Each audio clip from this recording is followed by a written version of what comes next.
Oh, let's try that.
Oh, come on.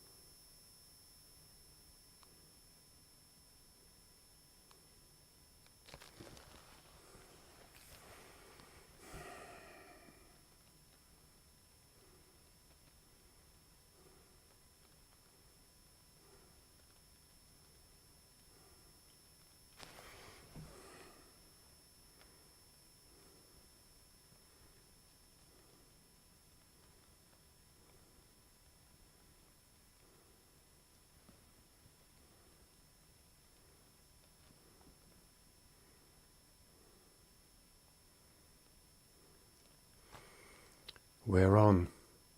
Right, okay. I'm live now. I have no idea. Anyway, let's get into having a little chat. Let's just turn that microphone down a little wee tad there. I'm gathering everybody can hear me. So yeah, other chat is open. I'll let them know. Paradise McDonald. Hi Trev, you're live. Everything fine on this end. Okay, great. I really don't know how that works. Maybe it's the software. I'm not sure. At some point, this is running through a software, so I may go on to the YouTube version and get rid of this. So I'll see what happens, but I'm not so sure on the YouTube. So let's see if people just switch over from the other one. Because as Double E has said, there is a lot of strong energy at the moment. That's why I wanted to talk about dreams, visions, fears, ancestral lineage, trying to connect in with you. My ascension in light. Hi everyone. Leave me, I'll drop a link to the other chat. Well done you, because I have no idea how you do that. Anyway, so it looks like we're back up on. Hi Tracy, Empress of Fire. Sounds interesting, Empress of Fire. Right, okay. Okay, lots of energy going around at this moment. I'm just going to wait for a few more people to change over from the other one that I opened up. We'll see. We'll get this sorted out at some point. It's all coming. It's all going to get there. Dreams, visions. How many of you have had dreams and visions lately? Last night was a terrible time for me. I was having loads of dreams, and every time I woke up, I thought, oh, I'll go downstairs, make a cup of tea, come back up, went back to bed, carried on with the dream. It never works like that, does it? You normally can jump out of the dream. This went on about 6, 7 times. And then this morning, I was so tired because I didn't get a lot of sleep last night. So I thought, I'm going to have another hour. Had another hour, went back into the same dreams, carrying on from the last one. I thought, this never happens. So I've got to still work out what it's been all about. But I thought I'd chat just to see whether or not anybody else was going through the same stuff. Hi, Chris, Milky. Or Milky. Yeah, Chris. I just say Chris. Hi, Jen. Okay. We've got what we've got on. We've got Michelle. Hi, Michelle. My ascension in light. I wish I understood. What's that say? My ascension light. I wish I understood why I have no recollection of my dreams. Just the last month, I remember glimpses. I think it's always like that, really. I think there is always just glimpses of dreams. I think they do become a little bit annoying, don't they? When you sort of, you know you're having a dream. But you just got to wait, because somewhere along the line there will be a trigger point. You may be watching something on TV and it's like, oh my God, I just remembered what the dream was all about. But what are they really? You know, are dreams just dreams? Is it your subconsciousness talking to your consciousness? Are you leaving the body on a soul's journey and walking around somewhere else? I mean, it's all quite possible. I've done many of them things as well. But the dreams with fears. But the most important thing that I discovered, I spoke about it before, but I'll just catch up on it again, because at this moment it's happening very strongly at this moment, which is you get a lot of dreams, but you find out that it's actually ancestral dreams. So it's like your ancestors are coming into your dreams and they're showing you things. And that was a major part in my transformation. When I was having these awful dreams, I didn't know where they was coming from. It was nothing to do with watching TV. It was nothing I was thinking about. But, you know, it was all to do with the priesthood. It was all to do with the Christianity and churches. Torture was involved. Being buried alive, that was awful. I don't know if you've ever had that in your dreams, being buried alive. But everything seemed so real. And, of course, later on I found out that that was my ancestors trying to get in connection with me. And them ancestral memories are still inside of us. They still reside. And I believe that's why you have so many people, they have these phobias about certain things. And they don't know why. There's no reason for them to have phobias.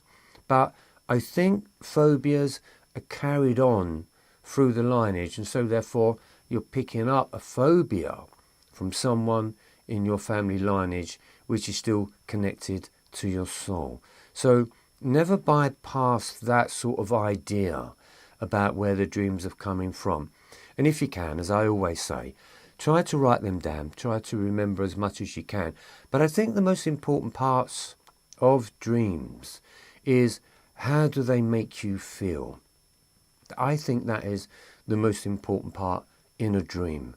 It's like if you have a fearful dream, you know you've been going through a lot of fear and you can sense it and you can feel it. Even when you wake up, you're still carrying the remnants of the fear that you had in the dream. And no matter how many times you tell yourself, well, it's just a dream, shut up, get over it, you know. But I realised that they are important because they're happening to you. So your dreams can be messengers. Or can your dreams be prophecies? Can your dreams be future events? What I find with a lot of the dreams, they tend to sort of be hanging around in the past somewhere. And that's where I think a lot of our journey needs to be understood. On our human life, we're always connected to the past, of course, because that's been our human story, isn't it? So we are an accumulation of who we have become through our experiences. But as I said, I think dreams, I don't think they should be called dreams in a way, because dreams make it sound like it's a nothing. Oh, it's just a dream, don't worry about it. You know, you got told that as a child, didn't you? Because, of course, no one's going to explain what your dreams are all about. But they can be very terrifying.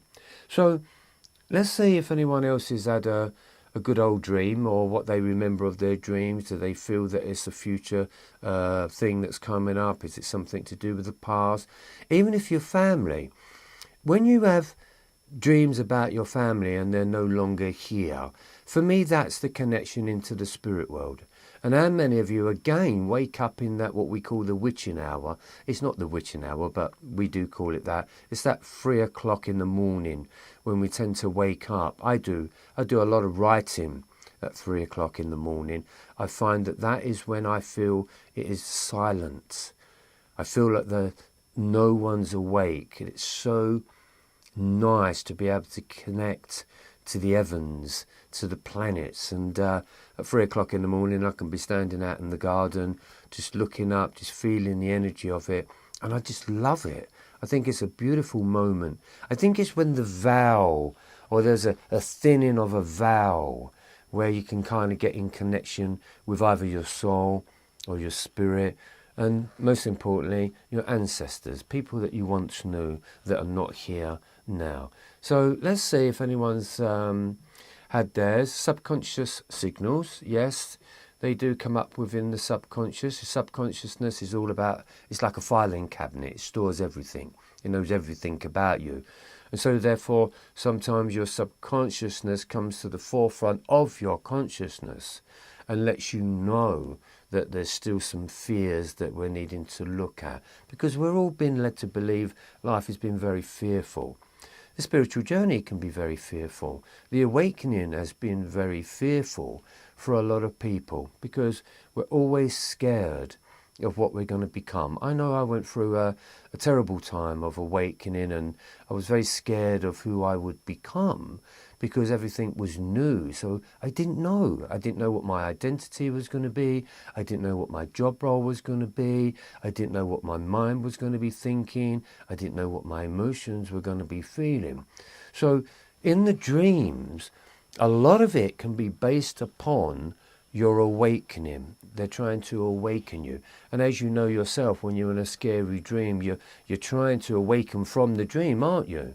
And it's sometimes very difficult to wake up from that dream. So again, I think awakening is a very important part of all of our journeys. I think we should all kind of awaken up to our own super consciousness of who we are, intelligent consciousness, because that's what we are. That's what I believe. Everything is running on a super intelligent consciousness, and it's getting in connection with that. Okay, so hi Jen. I said hi Jen. Okay, we've got a few people on tonight. Chloe, that is awful. Whatever that is about. Yes, a couple of days ago. So Michelle was saying, yes, a couple of days ago, about her dreams. My Ascension has said, like, last month she remembers glimpses. Has anyone ever had sort of ancient dreams where you feel like there has been this past life somewhere that's way back in there, and you sort of think to yourself, well, this is interesting. And I'll tell you what's interesting, because when I was getting the ancient dreams where I felt like I was back there in Egypt and beyond, long time ago, not Egypt when we say it was like 6,000 years ago, I'm sort of beyond that sort of thing. And it's very interesting, and I always had this fascination with Egypt, and I never knew why. But as I've said on many occasions, I'm repeating myself here, when I had my DNA tested to see where my family originated from, there was always a vision that I couldn't quite work out why I had that vision. All the other ones I'd worked out on the ancestral lineage, to do with the preachers and the prophets and the vicars, anything to do with the church, basically. I'd worked all them ones out because I got, physical fact on that. But there was always one I just couldn't work out. And I remember saying to a friend of mine that if I get, and when I get back my DNA results, it'd be interesting to see if there's anything in my DNA that would connect me to Egypt. Lo and behold, that's where we all originated from. Look at me, I look like a vanilla ice cream. Nothing like an Egyptian.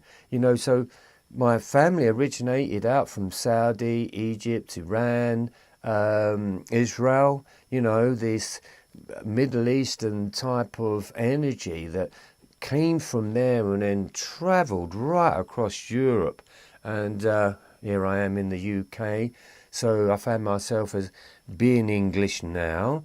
But the DNA was important. And as soon as I knew, and I thought that was something that was never going to happen. It was never going to be. That's ridiculous.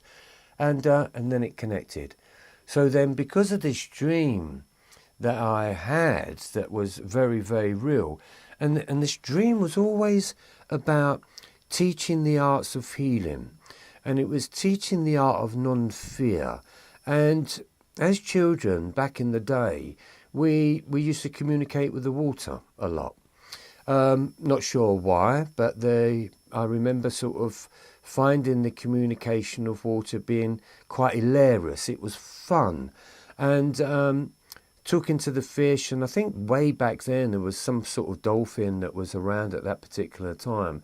And that's who we communicated to. So we was very much communicating to animals, and I believe probably that's why the Egyptians have such a big belief in the animals. I don't know much about the dolphins. I think there was a little bit I sort of read up about the dolphins, but again, it was way, way back, which still made it true within my dream. So, and another thing that I thought was really important was we could levitate stones. So it was a bit of a game for us that we'd have a couple of pebbles in our hands, and we just used to see if we could levitate the stones, just sort of raising them above our palms a little bit, and we could do that. And then there was another energy that was connected to it, where we could use our energy, and the energy used to come out of our palms of our hands like beams of light that would shoot straight up into the heavens. I mean, we say it's just a dream, but then when we look at the pyramids, we still don't know how they was built, so there must have been some form of levitation that was going on, maybe. I don't see it being all these men with sticks and rollers and wooden mallets trying to do all that stuff. So again, it's all important. It made sense, and when you know something makes sense, you'll always feel it in the body.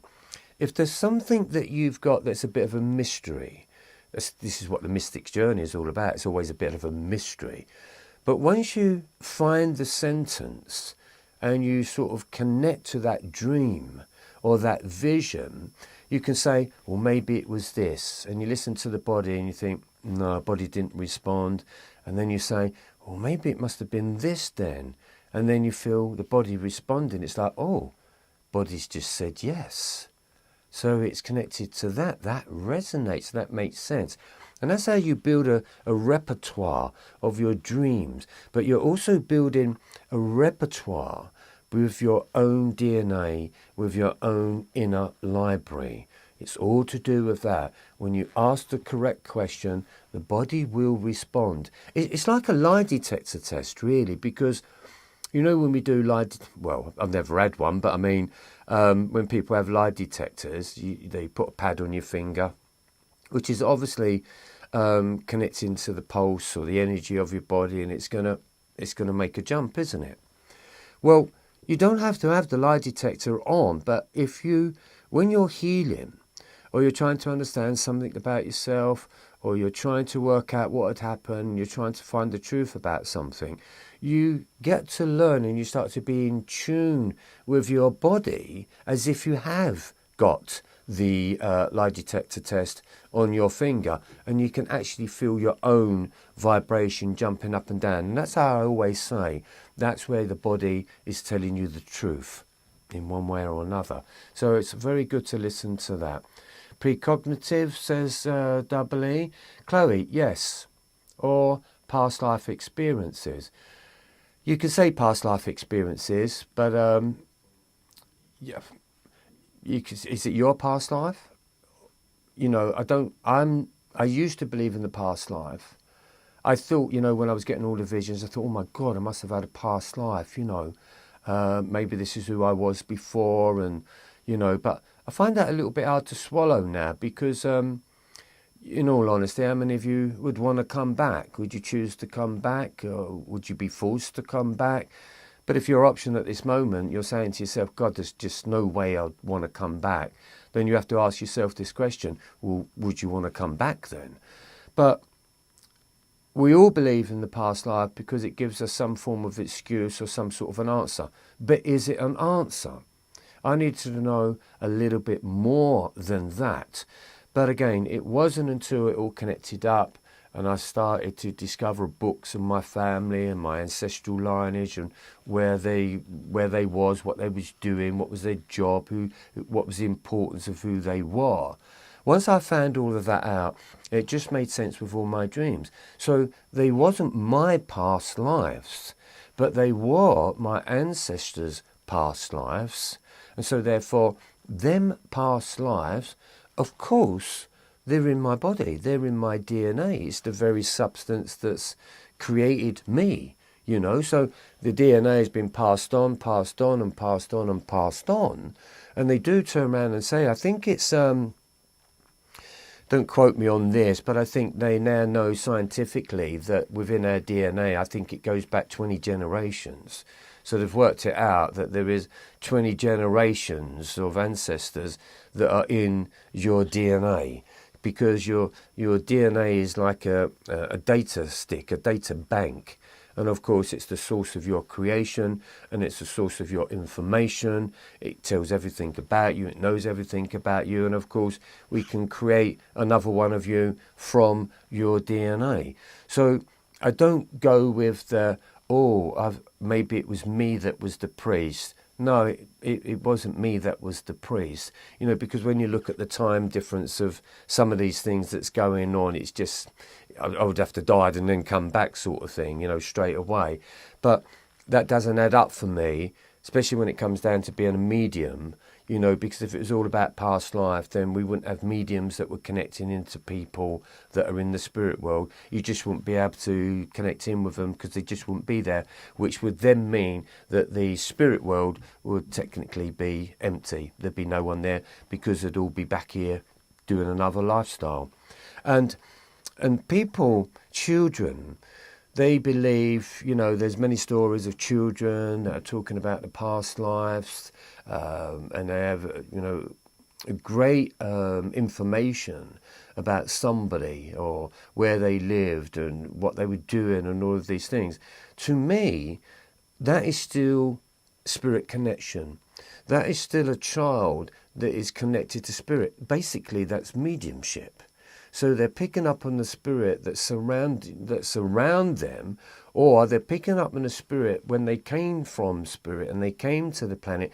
They're still connected to that person, and then spirit can interact with that person and then give out all that information. If that child was to basically stand up on the stage and say, I'm a medium and I'm bringing through this person, whatever his name was, wow, it'd just be an incredible medium. Even within my own children, you know, when they were kids, you know, they was picking up on their mediumship skills. And then my grandchildren, they're also doing the same as well. So, you know, they've definitely got spirit children around them. They communicate with them spirit children. Nothing to do with their past lives whatsoever. All the family have basically seen this spirit standing around my grandchild, including the 2-3-year-old younger one.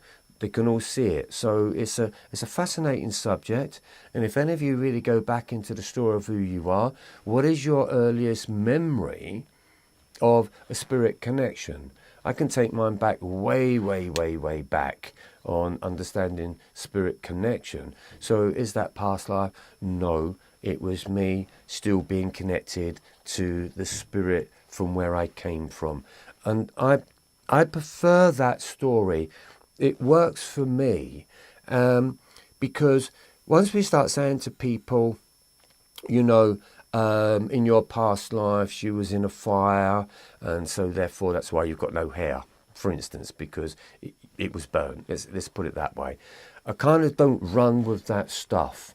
I've got no evidence of that stuff. I like to be the truth of my experience, and I like to speak of evidence that I can back things up with, you know. So everything I speak about, I can back it up. I can back it up with some books, some literature, some my DNA samples, my blood samples, and all of these things. Everything is backed up.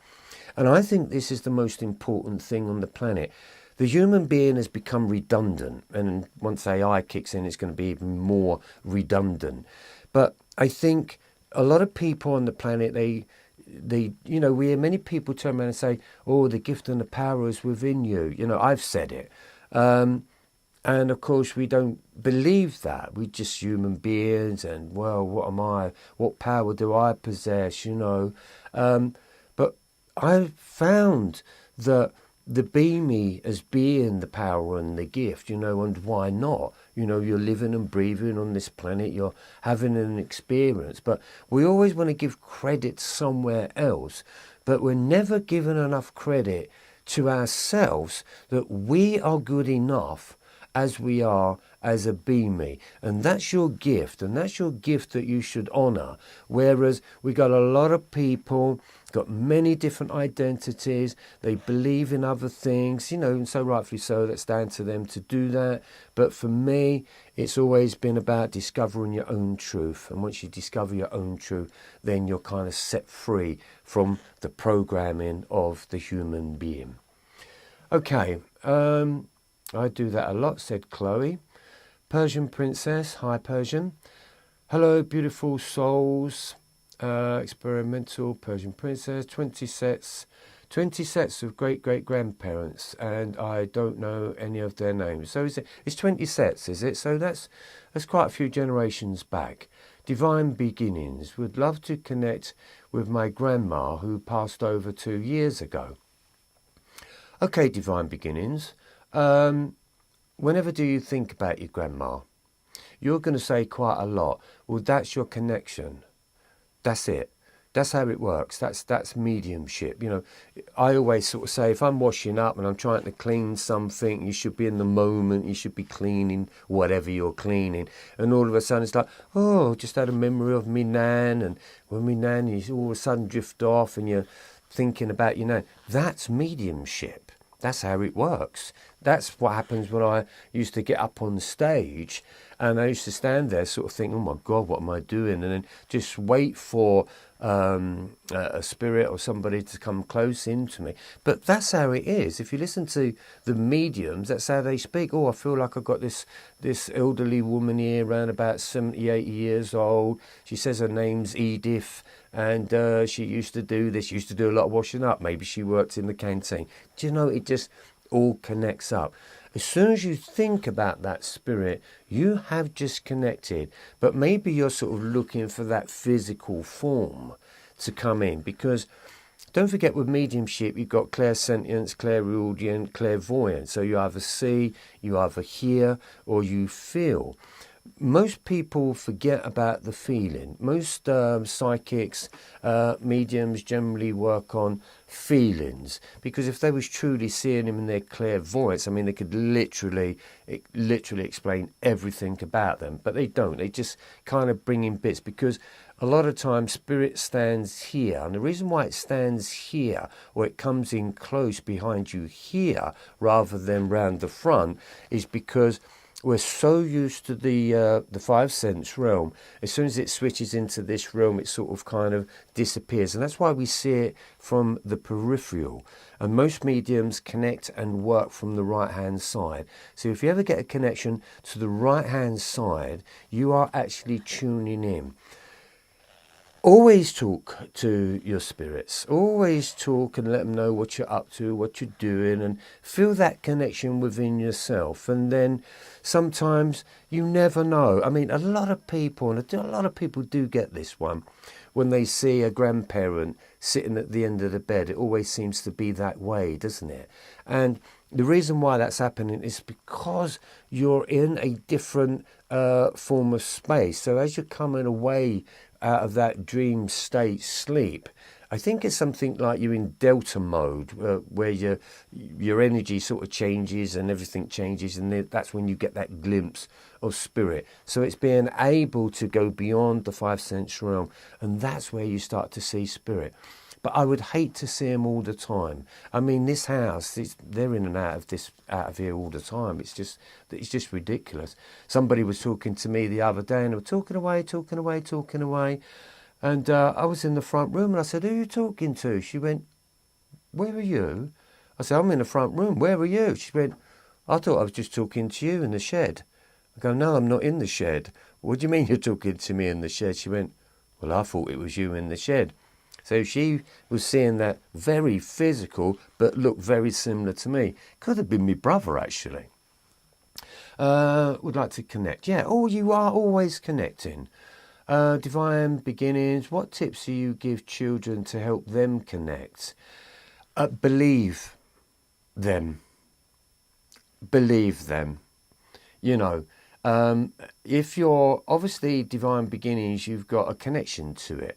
So you've got some understanding of some spiritual aspect, or you've got parents that go, "Oh, don't be stupid, don't be daft. Maybe you're just seeing things," and we can shrug it off, get rid of it. You're all right, and that just leaves the child very confusing. It's almost like stop telling children that when it's thunder and lightning, it's two elephants falling out of bed. Because even that's enough for your memory and your imagination to think of the two elephants falling out of bed. I don't even find that funny. But if we was to tell them the truth of why there is lightning, whether they get it or they don't, but you've gave them solid information. You gave them the truth of how lightning happens and how wonderful and beautiful it is. And, when I see my grandchildren, they always see me doing healing. They're interested with healing, right from the early ages. They all got crystal wands that I'd made them, dowsers, and I've always shown them how to use them. I've shown them how to do hands-on healing. And so, when you teach children of that earlier age, that will come back into their energy later on in life, when they will turn around and say, "Oh yeah, my granddad used to show us how to do healing." And they're very interested, and I just love their faces when they sort of see this crystal. But you explain to them what it is, where it's come from, and what we hope it can do, and it's installed into their memories. It's not just a stone. We teach the proper education of what it means to be able to heal. So I've seen them do healings, and children would be really, really good at it because they're pure in spirit, and that's the difference. When you're pure in spirit, you can connect more with spirit. For me, when I was a human being, I didn't kind of really go with the healing too much. Of course, I wasn't into it.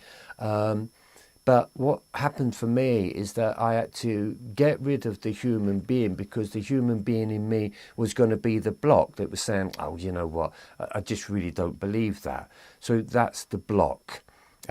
We'll always believe it's something else. Maybe it didn't happen. Maybe I didn't see that. Maybe I just don't believe in that stuff. But when I found that I was emptying Trevor Ilesley out of the system of non-belief, that's when I become susceptible to the whole thing, because now I'm becoming more of a pure spirit, because my human programming is not saying, "Do you know what, that's just rubbish. That's not happening. I can't do that. That's just rubbish." That comes out of the way. So that's why it's important in the dark night of the soul when they teach you about fear. Once you get rid of fears, then your healing abilities are just amazing, absolutely amazing. Absolutely, I say absolutely amazing. I will say absolutely natural, because I think we can all do it, each and every one of us. The reason why you don't think you can't do it is because you don't try it. That is the real difference. You must try. Even if your child's got a headache or stomach ache or whatever's going on, or your child is in hospital, never, never, never believe that you cannot. Because there's nothing better than a transference of energy, of comfort, that, we all love a cuddle, don't we? We all love a hug. And how many of you are missing that? I love a cuddle. I love a hug. I love giving hugs and cuddles. That's how I greet all my mates. They put their hand out for a handshake. I go, you can forget that. It's a cuddle, because I'm connected to everybody. I'm not there on a business deal shaking hands because it's a stupid man thing. I can't stand that shit. Give us a cuddle because you're part of my family. And with my kids, even now they're sort of 42 years old and 40 years old, I still give them a cuddle, and they'll always turn around and say, no one gives a cuddle as good as my dad, because when my dad cuddles you, he means it. And I do. It's beautiful, because we're using energy and its connectedness. And we lose that between our children, don't we? When they're babies, they love a cuddle. As soon as they get to 7 and 8, it's like, And then when they get to 13, 14, it's like, even further and further away. So we lose that connection of that healing ability to make somebody feel welcome, to feel loved, to feel connected and close. I just love it. We just don't do enough of it. But that is a big gift in healing. I think what made it good for me on being able to heal, because it's a weird touchy thing, isn't it, when you have to sort of touch people. But when I was hairdresser, of course, I was always touching people. It's the name of the game. And I think that just extended itself into the abilities of being able to heal people without feeling stupid, without feeling embarrassed or humiliated. But you must always try and use your energy to go through into somebody's energy. And when you get it, I tell you what, there is no greater feeling. When they turn around and say, when you die, they go into this spirit world, or they're going through this tunnel or whatever it is, and they get this amazing feeling that they can't explain, and they turn around and say, it was this I was engulfed with love. That's the interpretation of our language. We can't go beyond that word love, because love seems to be the word, doesn't it, that everyone can associate with. But when you do the healing, and you're using the techniques or whatever it is you're doing, you get that feeling. But I think it's beyond the word of love, and there's not a word for it.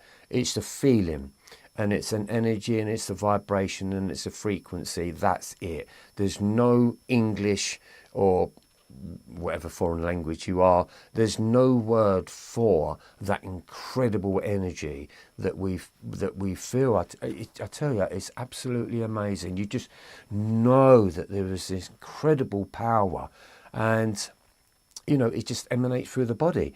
And how that happens is, as I said, once you get yourself out of the way, you become like an empty vessel. And once you become that empty vessel, it's like the energy can work through you. There's no blockages. And I think that's what it means back in the biblical statements when they say, shout at the mountain and the mountain will move. Well, I used to look at that and think, I can't shout at the mountain all day long. It ain't bloody moving at all, is it? But I think the mountain for me is the human being, which is your self-loathing beliefs of self, that we're not capable of all these things such as healing and miracles. So you must always try, always, and always do it in a kind of almost like a jovial way, like just joking. That's what I do. I use humour to be able to heal, or I use the word sort of magic. Come here, let me give a little bit of magic on you. And one of my granddaughters, she twisted her ankle and she was hobbling around. So I took her down to the hospital, said, yeah, she's twisted it, she sprained it, so she was on the crutches and stuff like that. So I said, come here, I said, let Grandad do you a little bit of healing. So I started to do some healing, and yeah, it works. But she liked the crutches, so she went back on the crutches, but I saw her sort of walking around without the crutch, and I said, but she wouldn't admit it. I think she was trying to get a few more days off of school. Bless her, don't blame her. So yeah, always, healing is the way forward. You said cleaning. We would share each other cleaning tips. Right, let's go back up on that. Where are we going with the cleaning? Would love to get to my grandma. Right, divine beginnings. What tips do you give children to help them connect? Okay, we've talked about that. Mine earliest memory was at 3. Yes, it's always around about the 3-year age. And that can carry through to about 4 or 5. Then you lose it. Then you may get some stints of it when you become about 14. That's what happened to me. I was getting some of it coming back in at 14. And then life kicks in and then you forget. And then when it came back into me, I was round about 38, I think. It was almost like I got a tap on the shoulder and went, hey, do you remember us? Have you forgotten something?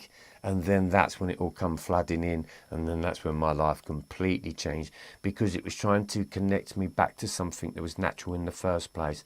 And that is what I call true spirituality. Divine being, right, okay. Claire's a busy girl. Claire sentient, clairaudient, clairvoyant. Now, when we look at these words, hi Dino, when we look at these words, right, we have to be careful with words, as I always say. So you've got clairsentience, right? Clairsentience, clairaudient, clairvoyant. They're French. French people use them every day. Clear hearing, clear seeing, clear feeling. We get connected to these romantically sounding words that make it go, ooh, that's spiritual, that's clear, that's clairvoyance.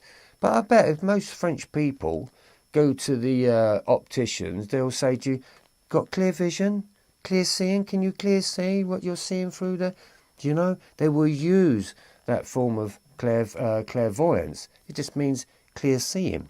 So when you can clear see, clear feel and clear hear, it doesn't sound sexy, does it? I love the French language, by the way. It's very sexy. Clairsentient, clairaudient, clairvoyant, yes. And clairelient. Who knows what clairelient is? Let's see who knows what clairelient means. Stop looking at it on the YouTubes or the internet. Come on, what is clairelient? Right, okay, you said cleaning. We would share each other's cleaning tips. Brilliant. Divine beginnings, thank you. Elemental, CG, hi. How would you deal with bad memories of people who have passed? How would I deal with bad... Well, do you know,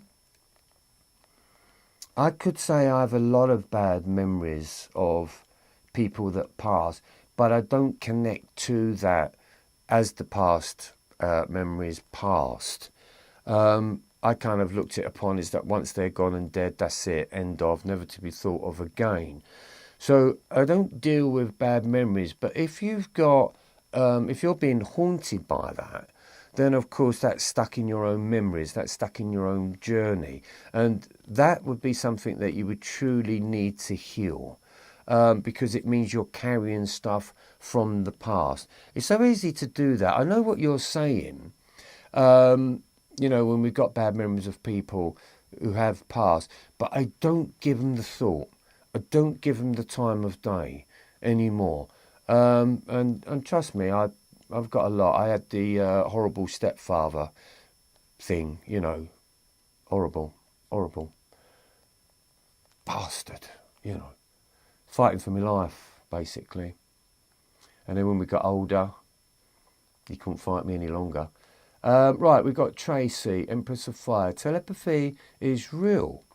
I interact all day, every day with the collective this way. It's an amazing experience. Yeah, telepathy It can be really real. Remote viewing is really real. Leaving your body is really real. Connecting to the spirituality, spirit is really real. It's all really real once you've experienced it. Of course, people, when they don't experience, they're not going to understand it. If you've never seen a ghost, then the spirit world doesn't exist. So it's no good really telling people about the spirit world if they've never seen a ghost. I've seen too many not to speak about the spirit world. It's as simple as that. But if people are interested in the world of spirit, of course, I'm very much interested in it. But most importantly, I'm very much interested in my own spirit. And I'm interested in people's spirit. And it's once you get connected to your own spirit rather than your human self, then you're on a completely different trip. Right. Chloe, that's really cool, Trevor. Telepathy is real. Yeah, it is. It is really real. Distant healing is very real. I've got much proof of that, but I have to know you, and I have to visualise you, and I have to know what's wrong with you. I can't do it to people that I just don't know, because where's the energy going? If I don't know you, I can't send it. Chloe, that's really cool. Bad memories we've done. Trace Empress of Fire. Trevor does hug everyone. Yeah, oh yeah, you know, don't you? Yeah, me too. Always will do. Yeah, me too. A lot of men don't. A lot of men don't even hug their children, really. I've seen that quite a lot. I find that very off-putting. Divine beginnings. I just love this. Love, love, love, love, love, love, love. I have raised my children up with this. Lots of love. The understanding of how we have the power within.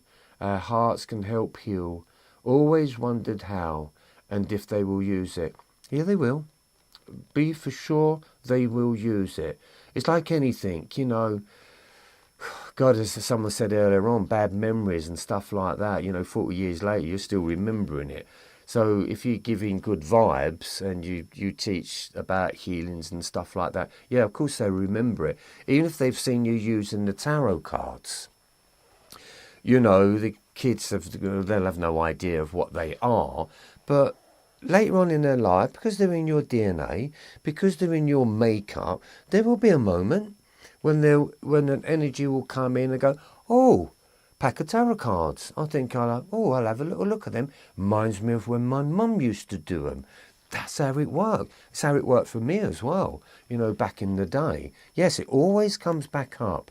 So yeah, whatever you teach, as little as you teach, will always come back into their energy field when it's needed.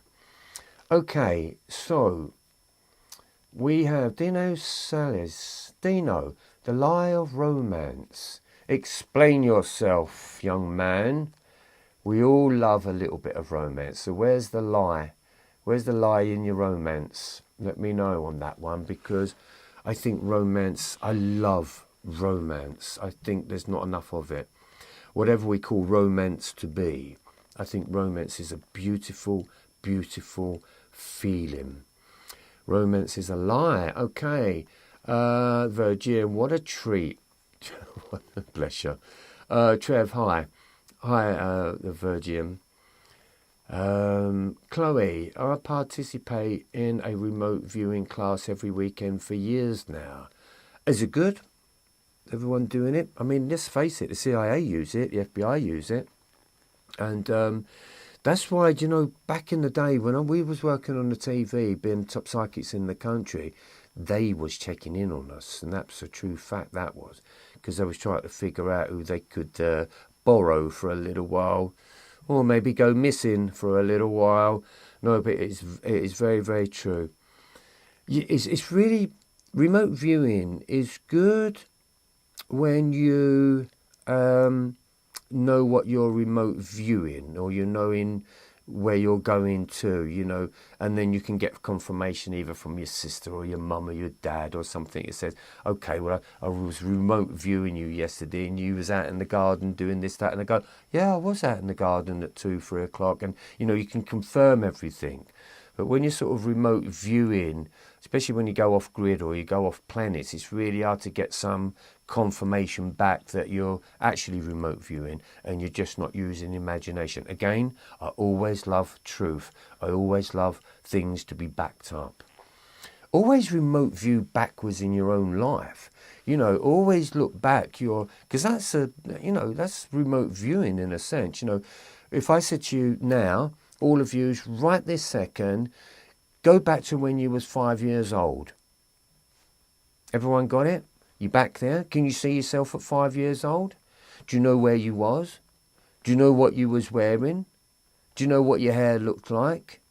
You got it? You just remote view yourself 20, 30 years ago, 40, 50, 61 years ago for me. But that's, again, that's remote viewing. And then when you can sort of remote viewing, then you can sort of see where you was, what you was like. But can you not see yourself standing there watching yourself? Do you see what I'm saying? It's not the other way around, is it? And that's why I always say to people this is very important.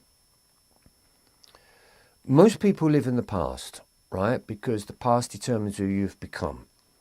And so therefore, let me get this right. So therefore, if I turn to the left of me and I look back, I'm looking down the past, right?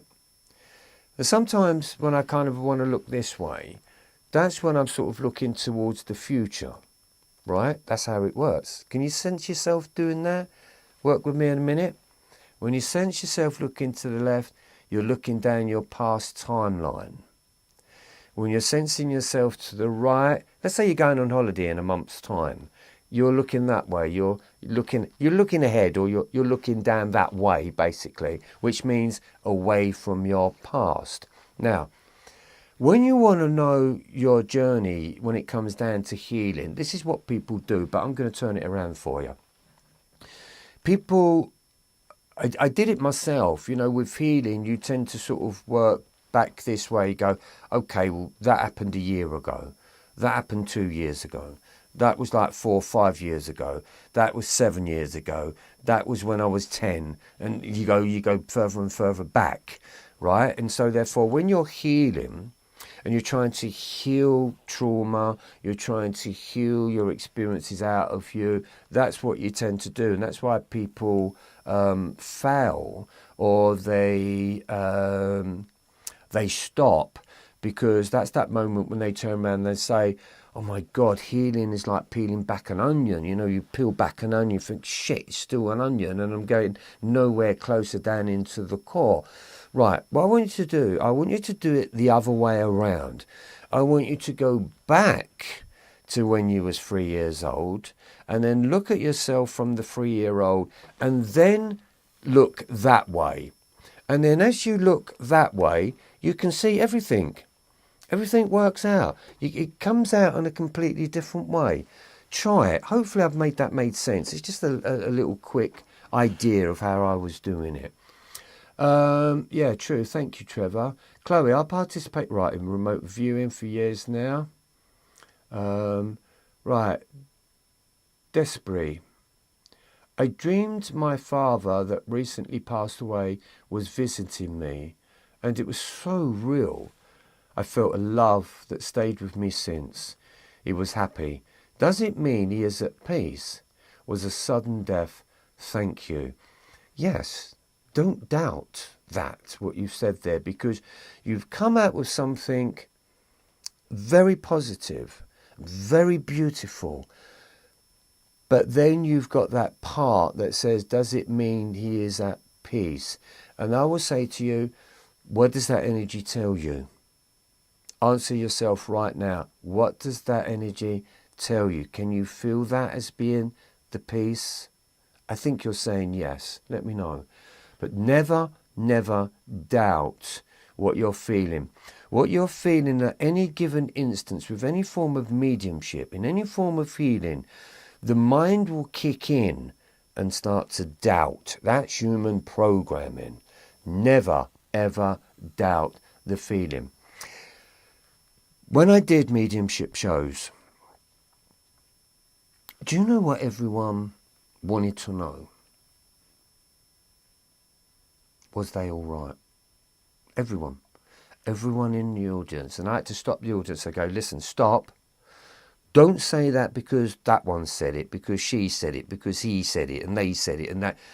Don't all say something because you don't want to feel stupid that you're saying the wrong thing. Now, all together now. What is the question you would love to know? What is the answer to your question that you would love to know from Spirit? And it is always, I just want to know if they're okay. But here's the interesting thing. Do you know what I got from Spirit? We're okay, you're not. See? And I believe true Spirit, pure mediumship is, I want guidance from the Spirit that can say to someone in their family that says, do you know what? Don't do that because you're wasting your life.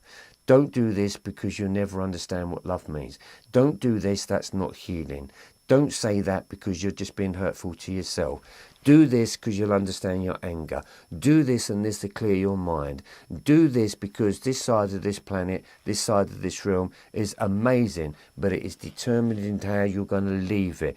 I wanted pure information. Not because they was 5'5" and the name was Ben and he wore a bowler hat. That's no good to me. I want pure Spirit messengers. A Spirit that gave me the truth of how can I live? How can I think? How can I feel? What can I change? What needs to be changed? How can I walk this pathway? How can I change my judgments? How can I understand my emotions? How can I understand grief? How can I change myself from my habits or addictions? That for me was Spirit messengers. That's beamism, and that's what I got. And then from that message that I had to then use all of that information, and I had to see if it worked or not by using that information. And it took me a long time to speak this stuff because, again, I like truth. I needed to know, does it work? I'm not going to talk shit if I know it doesn't work. I always want to know if it works. It's like anything. Anything I've done with cars, anything if I sold a shampoo or a conditioner and it said, it does this and it does that and it makes it like that. And I think, right, okay, does it? Or is that just bullshit again? So, right, I'll use the shampoo. Does it do that? Go, okay. Yeah, it does do that. Now I can sell that product. But if it didn't do that, I wouldn't bother selling it. There's just no way. I've always been connected to truth. Does it work? Does healing work? Can you connect? Can you self-heal? That, for me, yes, yes, and yes, and yes, and yes. That's the truth of it all. Always believe in your own truth. Okay, Chloe, yes, I love it. Chloe, correct. I say a lot of people just use their imagination. Okay. I like to just keep it home. Just like to keep it close and near, and I can do things like this. I'll ring up a friend of mine and I got the vision come flying in and I rang up the phone and I went, whatever it is that you're doing, stop right now, because I've just seen you doing something that you shouldn't be doing and the results are not good. I said, what are you doing? I can't tell you what he was doing, but he knew what he was doing was wrong. And in that instance, I went, well, stop. You can't do that. You'll never get away with that. So just stop that now. And he used to say to me, how do you know that? And it was like, it's part of the remote viewing. It's part of when the connections come in. And I just love that. It completely blows their minds. Right, so Dowie, sorry, I don't know. Right, Dino, let's have a look at Dino. Divine Beginnings, I'm subscribing and sharing. Love this and thank you. It popped up on my page. Oh, yeah, so welcome to Trev the Rev, as they say. By the way, I'm a Rev as well, on paper. Hence, following my family lineage, and I didn't even know it. But yeah, on paper, I am a Reverend. I can bury you. Or I can marry you. No, I can marry you. That didn't sound right, does it? I can marry you. I could do your hair, do your makeup, do the photos and do the service. All in one day. One price, Trev. Right, okay. How do you distinguish between mind, imagination and actual intuition? Oh, well, that's a big question, that is. And actual intuition, higher self and truth. Sometimes I look at different perspective and lose my own intuition and that. Right, okay. That's a whole story there because... Right, let me try and pick out bits between this. The mind is very good. Where do I begin? You caught me now. That really is a big subject. Maybe I should do another show purely on that. Because intuition, let's go with the intuition. Intuition is higher as your inner teacher. Did I just put a video up about inner teacher? Oh no, it was a short I put up about the master teacher is within. That's your intuition. Intuition, I always found intuition definitely comes in from the solar plexus. Intuition is basically, it is formed upon experiences one has had. And if one has forgotten about that experience and one is starting to go through the experience or this experience is coming up, intuition, your own inner teacher, will start to give you a little nudge. I call it a spiritual nudge, and it goes like that. In the solar plexus, goes, stop right there, you know. Don't do that, and whoever that person is, get rid of right now. Intuition is your teacher, and it will always guide you. But you have to understand your emotions first. You cannot truly understand your intuition until you bypass and go beyond and have healed your emotions. If not, you can believe that your emotions is your intuition, and emotion is not your intuition. They're just something that you've experienced, that you've put a name to. So you have to go beyond. Your intuition is really coming up for your soulful self. It's the essence of who you are. And that, again, too, is a beautiful feeling. Mind and imagination, kind of the same thing. Imagination is fitting in with the mind. But again, the human mind can make up many, many things. That's why you can make things up in your mind, and then you'll do that something in your mind, and you'll get to that point of that experience. You go, well, that didn't work out then. In my mind, it looked like it all worked out. Yes, in your mind, it will always look like it worked out. But then from your mind, you have to then put it into the experience, because you can't have the mind without the experience. It's the mind that will tell you to sort of do it or go there. But I had a big problem with that mind of mine, because I believed it was tricking me. And I used to think, oh, why did my mind tell me to bloody do that? I packed up everything, gave everything away, and now I'm standing in bloody America. What am I doing here? Because the mind said. Well, I followed the mind. And then I used to think, God, my own mind is tricking me. That's the human mind. The human mind will trick you. But when you know, beamism and all of this stuff, that's not my human mind. It can't come up. My human mind can't come up with this stuff. But it's when I got that mind out of the way, the one that I believed is to be the one mind of mine. No, it wasn't really. That's the educated mind that we've been given to walk through life with as an experience that you think is your mind. Because, you know, look at your mind. It's very judgmental. Even when you go shopping, right? You're going shopping. It's like your mind's going, I like that. Oh, should we have that tonight? Well, who are you talking to? You know, well, no, I'm not having that because that's the price of that. Oh, maybe I'll buy that. No, maybe, I wonder if, you know, and it's, you know, this mind is doing this, that and the other, isn't it? It's always communicating. But when I got rid of the human mind, then my mind started to teach me. And that was completely different.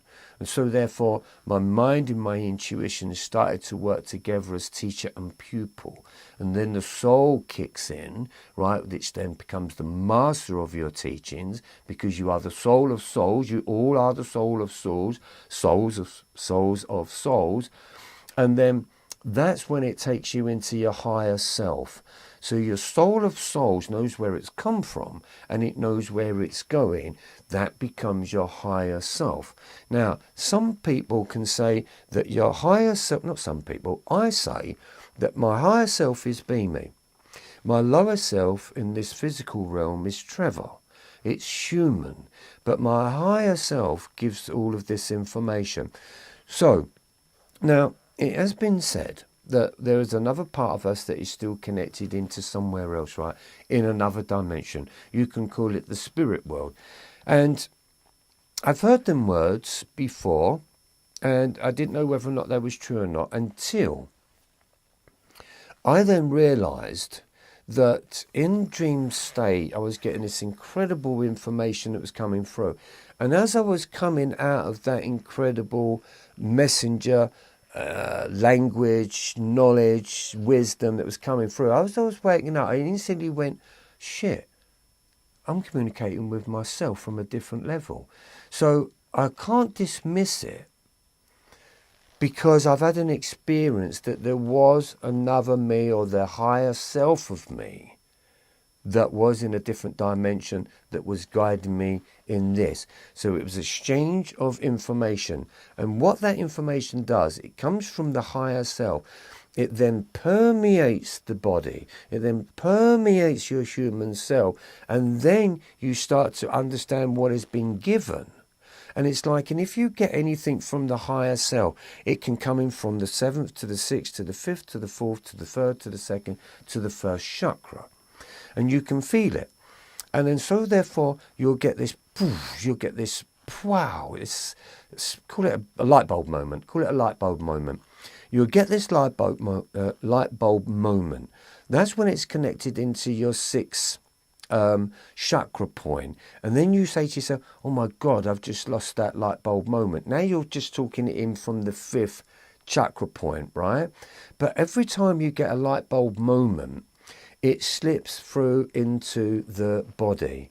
It's like gaining enlightenment. You don't stay there in that enlightenment. What you do is that you take that enlightenment from that higher self and you put it into the 1st chakra.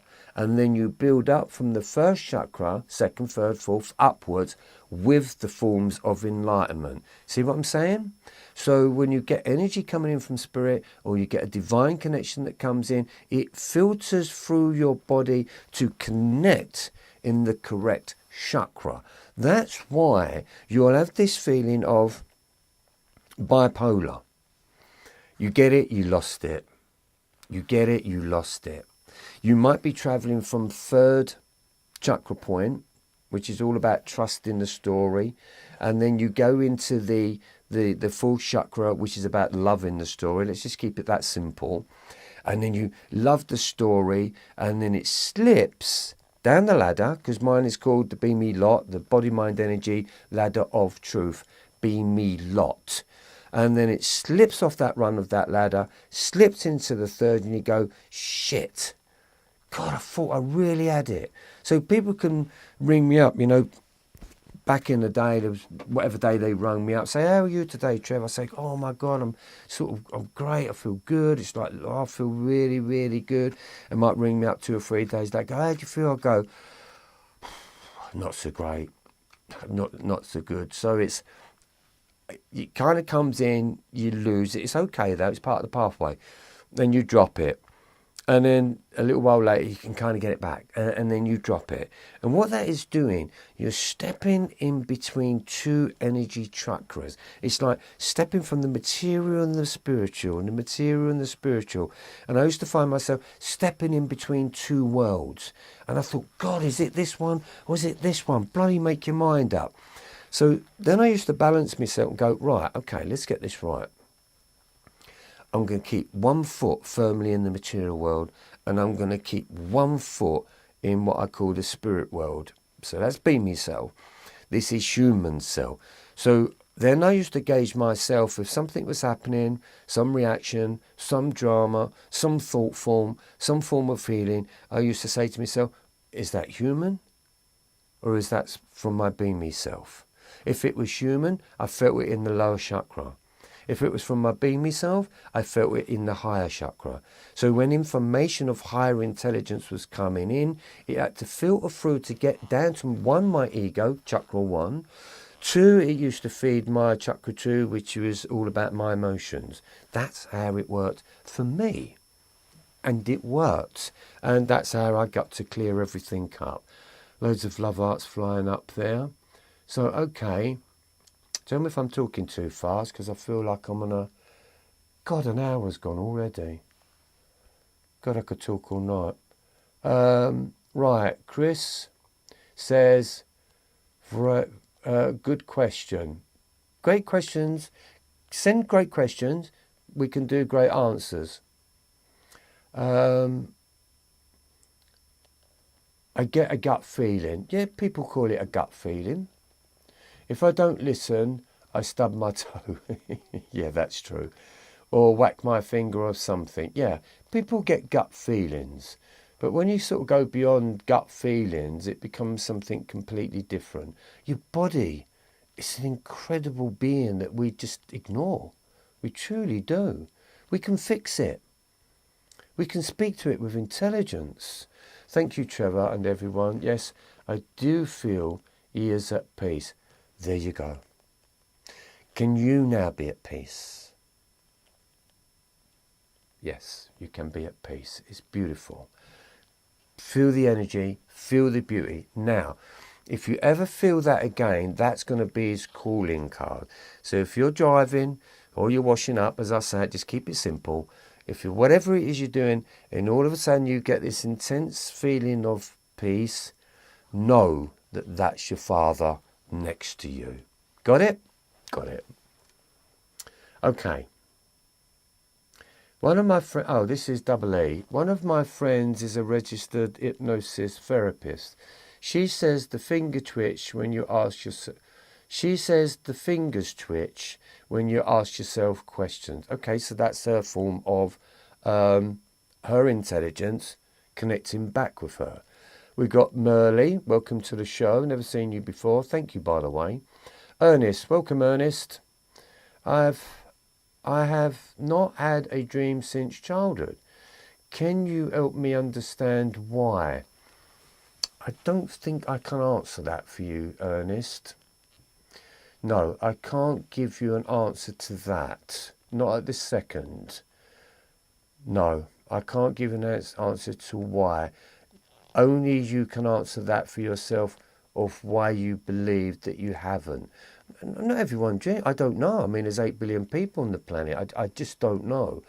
But all I know is, for me, the dreams are very much about the spiritual awakening, very much about fears, very much about healing, very connected to a lot of things. The only thing I could think of is that just maybe there's nothing there from your subconscious mind that wants you to even focus on anything. So that may be absolutely brilliant news. If that feels right, that it's absolutely fantastic, then somewhere you could be saying that you're actually having a peaceful sleep. Could that be your answer? Because dreams are disruption, aren't they? They can be disruptive, whether it's a divine message, a divine messenger that comes in the dreams. It can still break your sleep patterns. It will wake you up at certain points. So I don't know what your sleep patterns are like. Maybe let me know. But maybe you don't dream, so therefore you may be a good sleeper. Speaking of X, I'm also XXY. I'm not sure on that. Right, okay, Ernest. No, I have only done Reiki. The Rini, is that Rini, or is that supposed to be Reiki again? The Rini told me there was still hope I could pull out of it. I did not know what she was talking about. Right, I'm not sure who you're talking to there. Brother Fanet does lovely soundbar. All right, Double E is sending you a link. Thank you. Fanet is live now. Okay, brilliant. Ernest, it's 4:44 here. Okay. Shivanga, good day. Welcome to the show. Ernest, great answer, Trevor. Okay, if that feels right for you, then that's absolutely fantastic. Leon Hillen, yes, she says. Leon Hillen says, you can have 8 hours sleep and one dream can make you so sleepy the next day. It can do that. It's like a dream hangover. It can be like that. Persian Princess, 111 here, and my phone charge was 11. Does these numbers mean anything? I see a lot of them, but nothing happens. Well, there's a big phenomenal story behind 1111 and 11 and all of these things. I saw it a lot. And I remember one of my mates was going to turn around and say to me, he said, God, I'm going to tell you something really special. You probably don't know nothing about it. I said, before you open your mouth, you're going to talk about 11, 11, aren't you? And he went, how did you know that? I said, listen, I just know. But for me, what it represented, now, a lot of people can turn around and say it's to do with the angel calling, right? It's to do with the awakening. But what I believe it is, to me, it's like the hero's journey. We set off at 12 o'clock, 1 o'clock and go round and we do the full circuit of the hero's journey. We set off on to discover something. And to me, 11 represented a journey to begin. Let's just leave it there, but it's a journey to begin. And that's written a lot in tarot cards. The tarot cards can be a lot about the hero's journey. Films, a lot of films, if you watch films, is about the hero's journey, isn't it? It's the normal man with the wife and 2 kids that saves the world, you know. That's the hero's journey. 1111, it always means, for me, if it's a 11, it's a beginning of. But sometimes I think 1111 is when you're really kind of right round the clock to 1111 before you come back home to the midnight. So that for me is the complete circle of the hero's journey. So there's a lot of things, you know, you can start seeing all of these numbers start to show up. You find your own interpretation. So you look at it and sort of say, okay, what does it mean for you? If we say 11, it means it's a 2. So it's all numerology. I say God is a mathematician. So everything is connected to numbers. And there's been some incredible numbers that have worked out throughout my life, whether it's car number plates or whether it's telephone numbers or door numbers. It's like, oh, wow, you know, you get to know that there is a something. There is a something that's saying something. But as long as you're aware of it. Right, how are we doing? Right, we're going to finish this in 1/4 hour. So we've got 15 minutes. Send in some more questions if you've got any, please. You could have 8 hours sleep. I used to find that sleeping on 2 to 3 hours was so good for me. I find if I do that 8 hours stuff, oh God, I just don't function. But I think the less sleep I have, I think I function better. And you know the way that I work it out? I work it like this. Look at a person that goes into a coma, right? When they go into that coma, let's say they're in that coma for a week. It happened to black actor, had a bit of a seizure. He's a comedian. He takes off people. God, I'm trying to think of his name now. And he's done something on Netflix, done a little comedy thing. And I can't think of his name now. It's just come out in a film with Cameron Diaz on Netflix. Oh God, I can't think of his name. Anyway, he was turning around and saying that when he woke up from the coma and people were telling him, you know, you've had a slight mini stroke and all that, he was like, stop it. I haven't had, you know, that's never going to happen to me. And Jamie Foxx, thank you. Jamie Foxx. I'm Jamie Foxx. None of that shit happens to me. I'm Jamie Foxx. And he said, and they said to him, no, be careful, you can't walk. And he went to get up and walk. And of course, he couldn't walk. So is that the effect of something that went wrong with the body? No, I don't think so. I think it's because in that coma there was some form of what you would say is sleep paralysis and everything begins to shut down. Which meant even if he was in the coma for 2-3 days, people find it having trouble to sort of work or function properly. But the walking is a big one.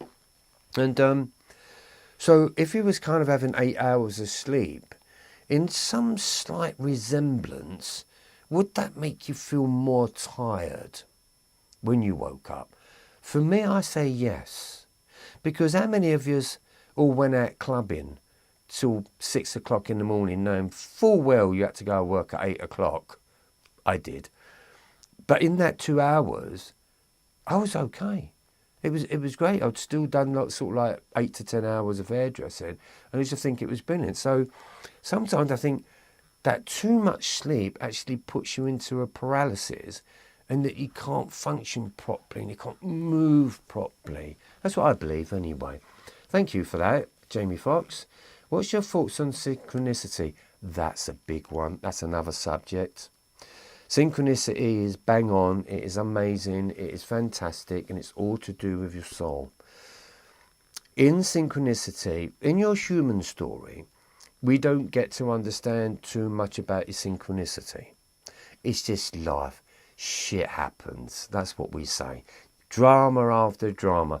No, on a soul level, once you get to understand your soul, them synchronicities, my God, they're phenomenal. I spoke about this many times. You see my face smiling because it's all been weird, but now I truly understand the story.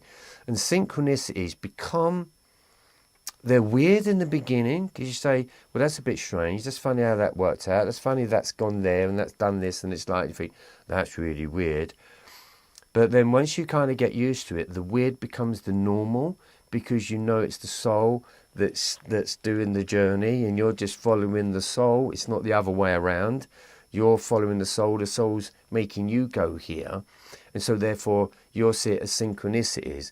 But once you know it's the soul, that's the true pathway of what life should be. That's how it should be. Your life should be lost it. Whereas find the word again. Synchronicity.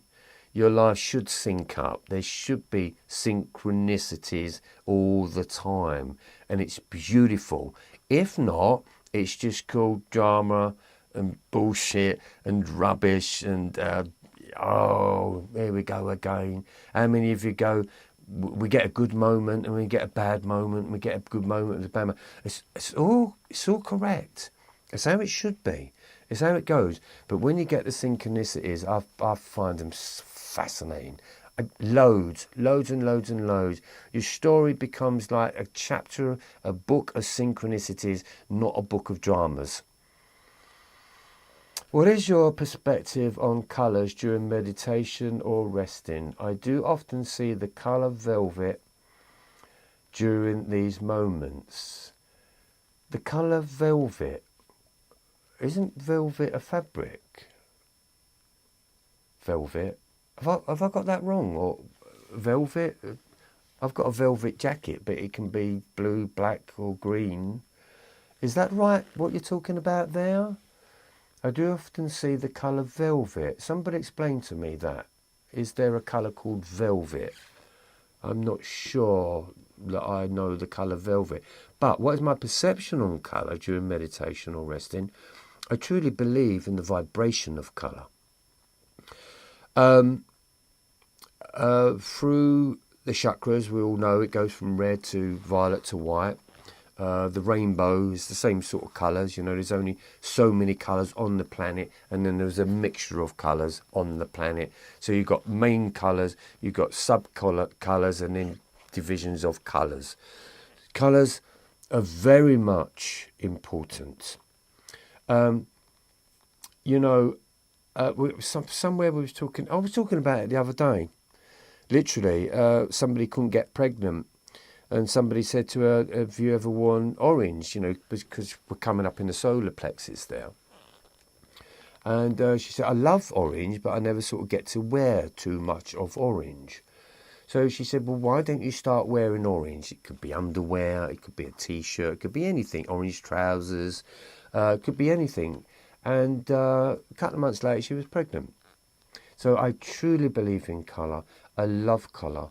being an hairdresser, of course, I work with colour all the time, mixing colours, getting different shades. You know, you got your primary, you got your secondary, and you've got your tint. So there's always a combination of 3 colours that determines the colour of someone's hair.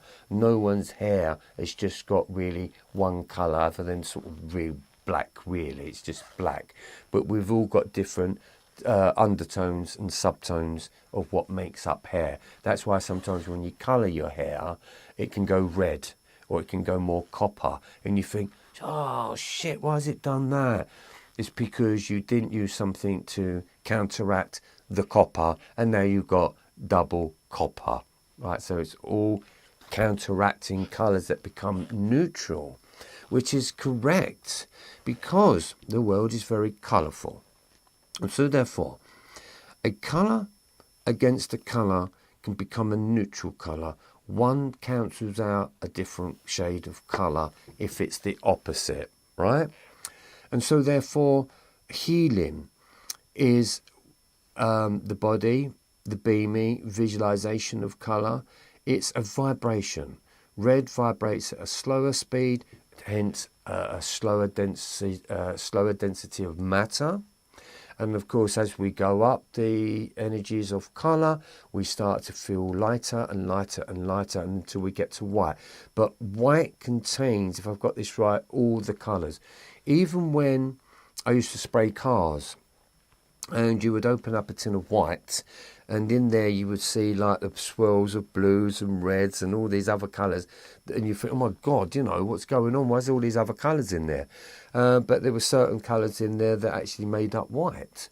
So white is the purity of colour, isn't it? But to me, it represents all the colours. So yes, 100% I love colours, and with healing. Do you think... Right, okay. The colour velvet, somehow I know what you mean exactly. Okay, velvet. I'm still not getting that one. I'm not speaking it. So, right, okay, Despre. Do you think we go to 4D when we sleep? Are there other entities and even thought forms, and can we get energy depleted if we encounter the real vampires there? It's the dark night of the soul. We're in the 3D. The 4th D, I had a nightmare with the 4th D. Yeah, that's a bit of a sod, that 4th dimension. The 4th dimension, you've got a few layers in the 4th dimension, but the 4th dimension can be very demonic. And that demonic 4th dimension can interact with us on the 3rd dimension, and I experienced it for years. I had to have 2 exorcisms because of 4th dimensional entities. I know, Harry Potter, you don't know what Trevor's gone through. It's hell getting to heaven, trust me. So yes, oh yes, and 4D can connect with you. It can be sleep paralysis, if you know what sleep paralysis is, when it seems demonic or witchified and screamy and fearful and all of that. Oh yeah, that's them 4th D fuckers that are getting in connection with you. And they can also connect into your fears, and they can also connect into your addictions. They can also connect into your emotions. I believe that when people do horrible acts and they don't know why, and actually I heard this the other day on a crime scene, that people can do these murders and have no recollection that they've done them. Now, whether or not that's an excuse, but it's quite common. But if you get a demon connection, it can get you to do things that you don't do or have no recollection of doing. I have big trouble with that. That's why I say beam is about loving oneself, because once you start loving oneself, you don't connect with 4th D. But you've also, in 4th D, you've also got the mums and dads of this world, right? Which basically, that's the lower form of when we leave this realm, we go into that fourth realm.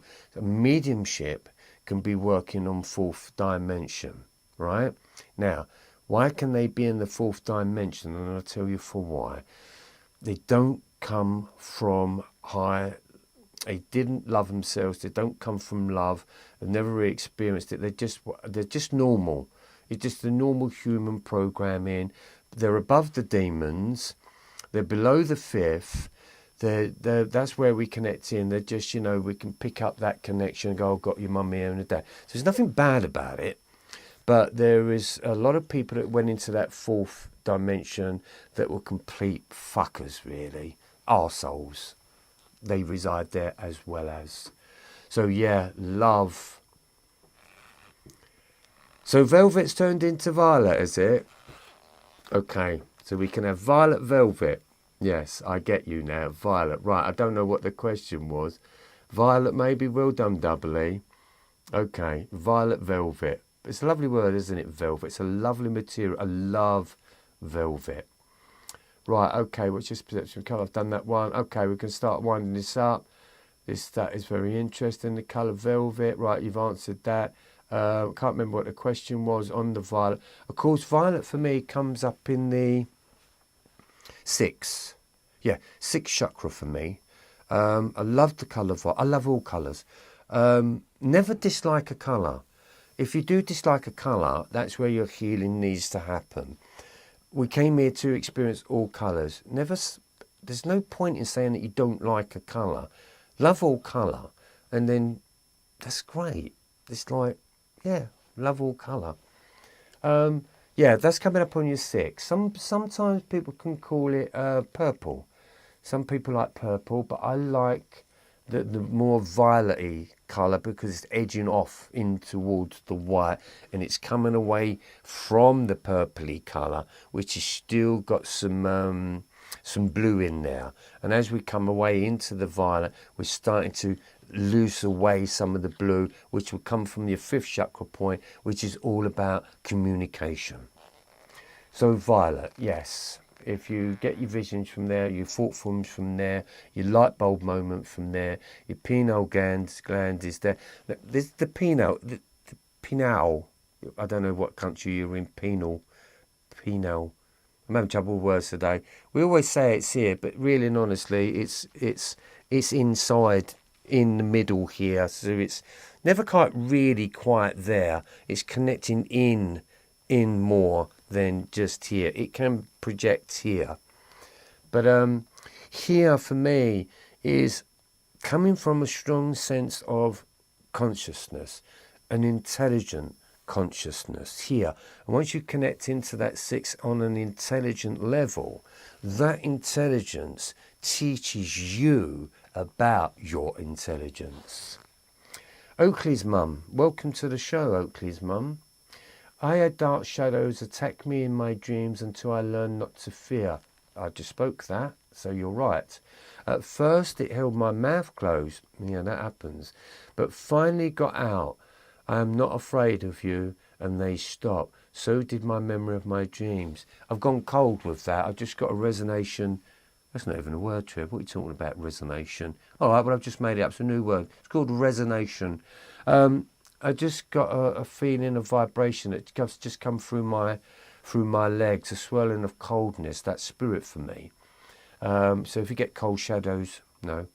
If you get cold swirling round legs, that's connection to spirit. Can also be connected to dogs and cats of that realm if you feel that energy around that as well. You're all going to start sending me questions now. Go, no, what happens to me? It happens to me.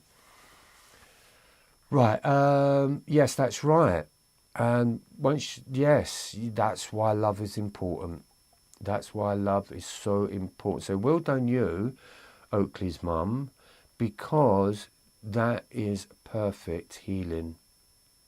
That's perfect healing. Yeah, you got it. That's it. Take note of that, everyone, because that's exactly what it is when we learn not to fear in a world that's teaching us fear. When we learn not to fear ourselves or fear life, then you've got the neutralization, understand and heal the fear. you become neutral. And naturalness is the element of love without conditions, whereas fear-based is human and experiences, the way that we fear things. In healing, we learn that fear is an amazing teacher. Darkness from the fourth dimension is an amazing teacher because it actually teaches you toward the light. Okay, guys, let's start to wind up here. The pineal is at the geometrical center of the brain. Yeah. Also called the third eye or the seat of the soul. Yeah, it is. Yes. Oh, got me thinking now. I'm connected in there. I lost where I was then. Darwin, interesting. I used to have that cold feeling a few times, being in a fear vibration. Yeah. Always be very aware of sensations. The more attuned you become, the more you step out of the human programming, the more your soul becomes more sensitive. That's a higher vibration. And a lot of people feel scared about reaching a higher vibration because you're really, you're coming out of a world that you had built a brick wall around. That's the trick of the darkness, by the way, and that's what's happening on the planet. Everyone's built a brick wall around them. And as you kind of come out of that, it can feel a little bit scary, a little bit sensitive. You pick up on a lot of things and you think, oh my God, I don't like it. But yeah, that's the sense of it.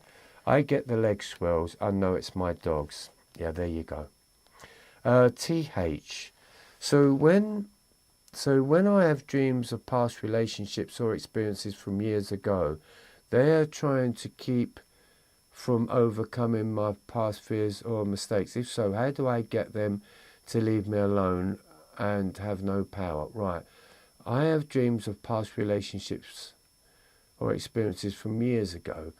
You've got to try and understand that what you've done there is, what was the importance of the teaching?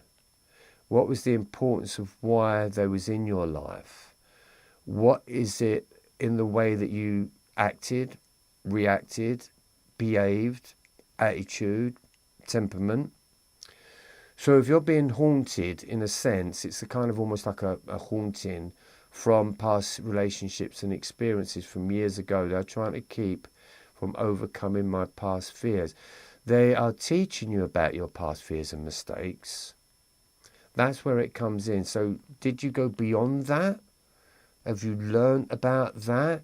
Because, again, when you grow, when you understand, you won't have them fears from the past, because in relationships that gets cleared up very quickly before you move on.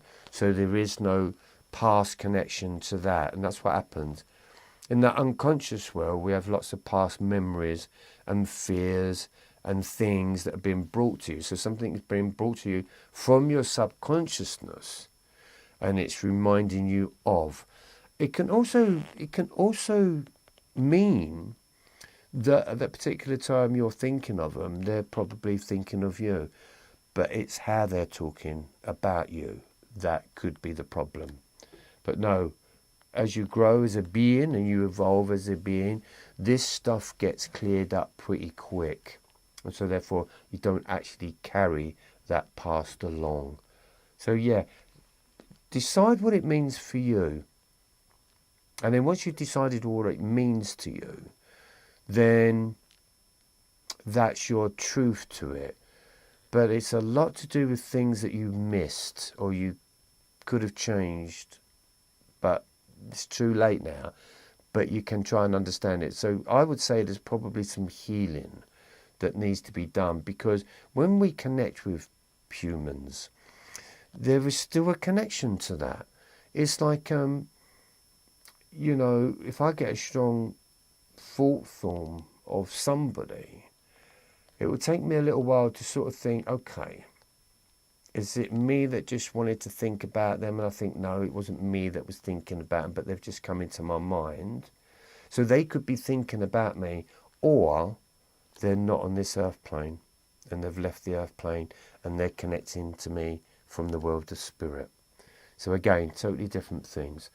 Dowie, yes, I pick up mostly a lot of emotional energy. Everything certainly is energy. It really is. That's why I love body, mind, energy. People talk about body, mind, soul, body, mind, spirit. But for me, I think energy, and I've always said energy, it's always been energy for me. I can say soul now if I wanted to, because I completely understand the soul. But for me, it was always energy. Being me in my experience, if I take all the words away, if I take all the dramas away, if I take away the English language, technically, my body has always been working on energy. So we could look at depression and say, okay, it's called depression, but what is it really? It's a lack of energy. So what's the opposite? Well, I want energy. And everyone looks for energy. When we meet somebody, they can give you energy or they can take energy. So that's the difference. It's giving and exchanging and taking and sharing energy. Words are a form of energy in the way that they're spoken to the outside world or to oneself.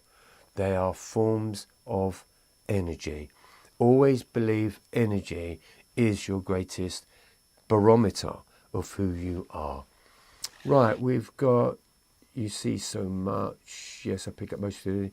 Certainly energy, regrets and resentments, anger, healing your emotions, not theirs. Yes, that's been me. Chris, being sensitive to energy is hard work.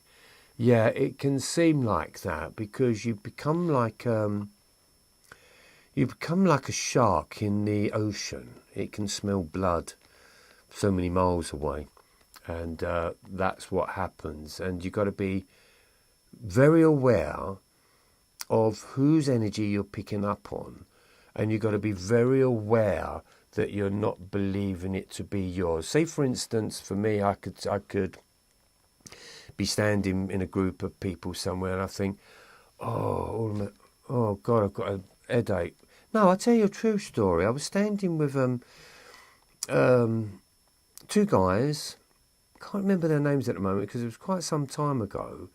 And I was standing in there. They was quite spiritual guys. They knew I was spiritual. I actually done a meeting there. I'd done a talk there. And all of a sudden, as I'm talking to them, I'm sort of feeling this pain in my heart. So I can immediately say to myself, oh shit, I've got indigestion, something, or I'm having an heart attack.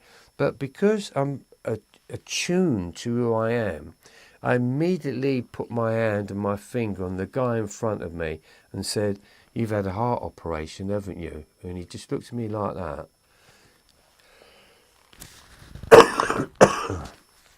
And he undone his shirt and went like... He just undone his shirt like that, and he had that scar.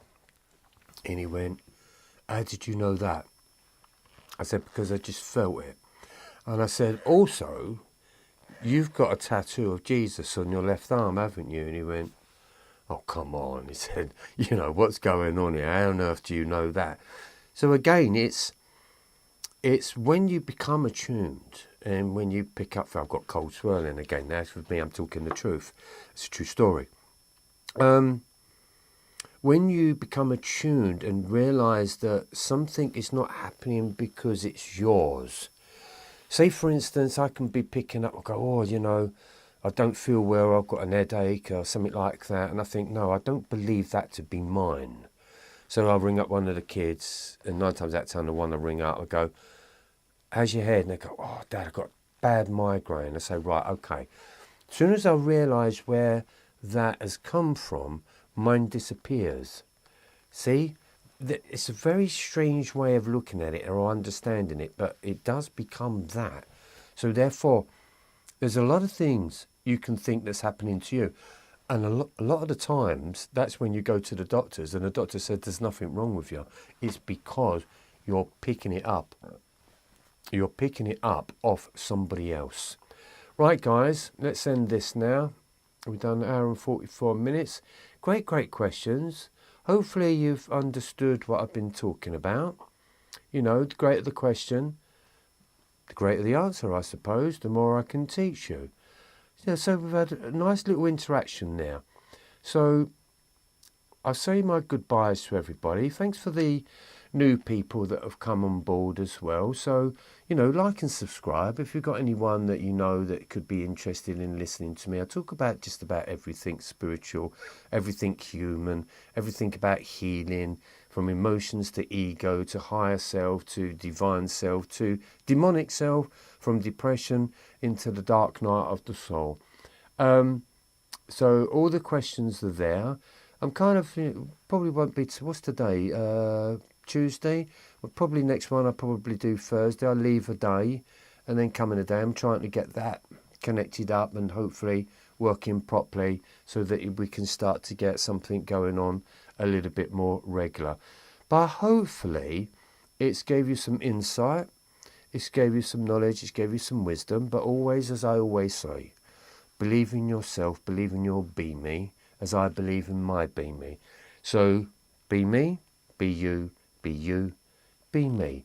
And if we can do that, and if you can represent people in your life as a be me, not as a woman, not as a man, just as a be me being, then you'll understand that we are all body, mind, energy.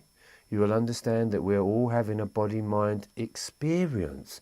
And once you can understand that you, as a being, as a soul, if you look at your life and say, I'm having a body, mind experience. See? So any experience that happens, the two things it's going to affect, mind and body. So therefore, body, mind experience becomes body, mind, energy. So any experience that happens, we transmute it into energy, and then we look at the mind and we look at the body and we sense and feel the energy. So when we do healing, we are healing energy, and that is the best way. I think it's the best way. Thank you. Yes, Despre, I think it's the first time you've come on. Great session. Yes, I believe it was. I believe it was good, and I believe you enjoyed it as well. Keep being you, keep being me. Lots of health and love to everyone. And on that note, guys, thanks for supporting. Thanks for being here. And